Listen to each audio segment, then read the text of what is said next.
হয় হাড় দুর্বল হতে শুরু করে এবং রোগ প্রতিরোধ ক্ষমতাও কমতে থাকে। তাই এই বয়সে শরীরকে ঠিক রাখার জন্য আমাদের দরকার কিছু সঠিক পুষ্টি, বিশেষ করে কিছু গুরুত্বপূর্ণ ভিটামিন যা শরীরকে ভেতর থেকে শক্তি দেয়।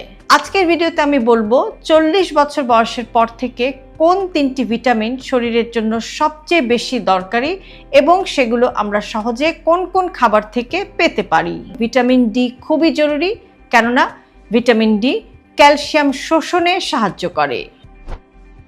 ভিটামিন ডি এর ঘাটতি হলে কি হয়?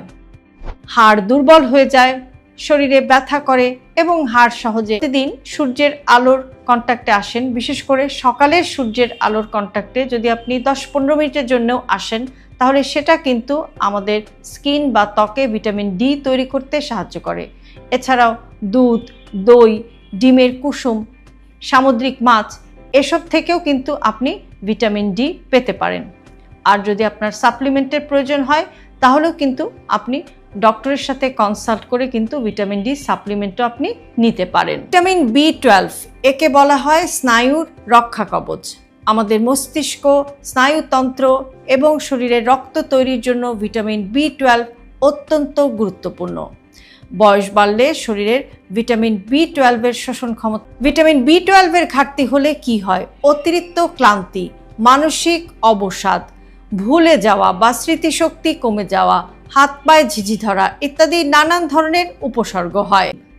দুধ অথবা দুগ্ধজাত খাবার, কিছু ফর্টিফাইড খাবার যেমন ভিটামিন বি12 দেওয়া সিরিয়াল, আর ভেগানদের ক্ষেত্রে অর্থাৎ যারা শুধুমাত্র শাকসবজি বা ভেজিটেবল খান, কোনো ধরনের মাছ মাংস খান না, তাদের ক্ষেত্রে কিন্তু ভিটামিন বি12 এর সাপ্লিমেন্টের দরকার হতে পারে। ভিটামিনটির কথা বলবো, সেটা হচ্ছে ভিটামিন সি।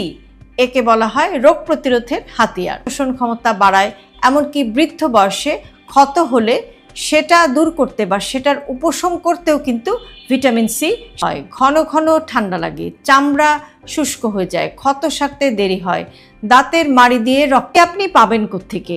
বছর পার হওয়ার পর আমাদের শরীরকে রাখতে হয় অনেক যত্নে, আর সেজন্যই এই 3টি ভিটামিন, ভিটামিন ডি হাড়ের জন্য, ভিটামিন বি12 মস্তিষ্ক এবং স্নায়ুর জন্য, আর ভিটামিন সি আপনার রোগ প্রতিরোধ ক্ষমতা বাড়ানোর জন্য। আপনার প্রতিদিনের খাবারে যেন এই 3টি ভিটামিন সমৃদ্ধ খাবার থাকে, সেটি আপনাকে অবশ্যই নিশ্চিত করতে হবে। সুস্থ থাকতে হলে শুধু ব্যায়াম বা ওষুধ না, ভালো পুষ্টি হলো সবচেয়ে বড় ওষুধ। ভিডিওটি থেকে যদি আপনারা উপকৃত হন তাহলে অবশ্যই প্রিয়জনের সাথে শেয়ার করতে ভুলবেন না। আর এরকম আরও ভিডিও পেতে সাবস্ক্রাইব করুন আমাদের ইউটিউব চ্যানেল এবং